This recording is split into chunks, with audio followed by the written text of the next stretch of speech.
ബീഹാറിൽ നിന്നും ഇന്ത്യ മുന്നണി വീണ്ടും ഉയർത്തെഴുന്നേൽക്കും എന്ന ഉറപ്പാണിപ്പോൾ കോൺഗ്രസ് ഹൈക്കമാൻഡ് പങ്കുവച്ചിരിക്കുന്നത്. എന്നാൽ ആ പ്രതീക്ഷയിന്മേൽ തീ കോരിയിടുന്ന പരിപാടിയാണിപ്പോൾ ഹൈക്കമാൻഡിനെ പോലും മറികടന്നുകൊണ്ട് സംസ്ഥാനത്തെ കോൺഗ്രസ് നേതാക്കൾ ചെയ്യുന്ന ഓരോ പ്രവൃത്തിയും.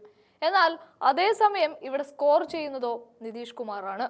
ഭരണവിരുദ്ധ വികാരം ആഞ്ഞടിക്കുന്ന ബീഹാറിൽ RJDയുമായി ചേർന്നുകൊണ്ട് ഇന്ത്യ സഖ്യമായി മഹാഗഡ്ബന്ധനം ഊട്ടി ഉറപ്പിക്കാനാണ് പക്ഷേ ഹൈക്കമാൻഡ് പദ്ധതിയിടുന്നത്. എന്നാൽ അതേ RJDയെ നിരാശരാക്കുന്ന സമീപനമാണിപ്പോൾ കോൺഗ്രസിന്റെ ഭാഗത്തു നിന്നും ഉണ്ടാവുന്നതും. ബീഹാറിലെ ഇഫ്താർ രാഷ്ട്രീയത്തിൽ RJDക്ക് തിരിച്ചടി എന്നാണ് പറയുന്നത്.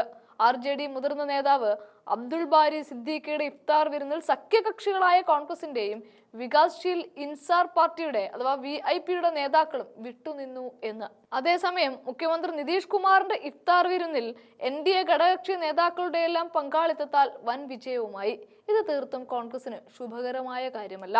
കേന്ദ്രമന്ത്രി ചിരാഗ് പാസ്വാന്റെ ഇഫ്താർ വിരുന്നിൽ വൈരാഗ്യം മറന്ന് നിതീഷ് കുമാർ പങ്കെടുത്തതും NDAക്ക് ആശ്വാസമാണ്. പാട്നയിലെ ഇഫ്താർ വിരുന്നുകൾ രാഷ്ട്രീയ ദിശാസൂചകമായി പലപ്പോഴും വിലയിരുത്താറുണ്ട്.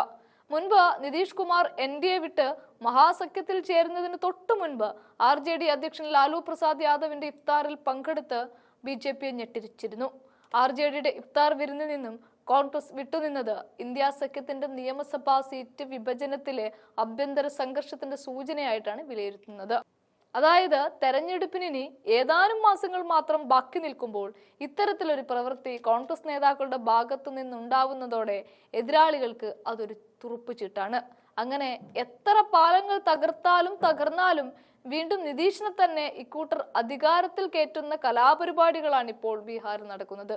ഹരിയാനയിലും കനത്ത ഭരണവിരുദ്ധ വികാരങ്ങൾ ഉണ്ടായിട്ടും കോൺഗ്രസിന് അധികാരം പിടിക്കാൻ പറ്റാതെ പോയതും ഇത്തരത്തിൽ പാർട്ടിക്കകത്തെ ആഭ്യന്തര തർക്കമാണ്.